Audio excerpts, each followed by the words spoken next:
Yan yung mga nagsasabing may Diyos, pero yung kanilang gawa, walang Diyos. Basahin natin yung Tito 1:16. Sila'y nagpapanggap na nakikilala nila ang Diyos, ngunit ikinakaila sa pamamagitan ng kanilang mga gawa. Palibhasa'y mga malulupit at mga masuwayin at mga itinakwil sa bawat gawang mabuti. Yung salita ni Pablo na yan, napakahalaga niyan eh.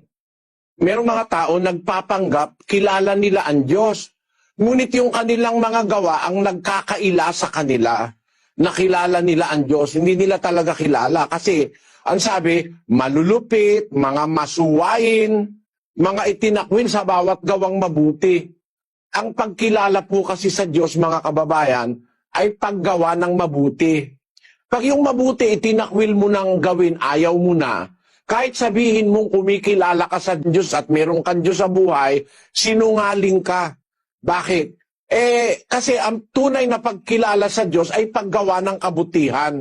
Yun ang layo ng Diyos, kaya niya ginawa ang tao, gumawa ng kabutihan para makarating sa kanyang kaharian.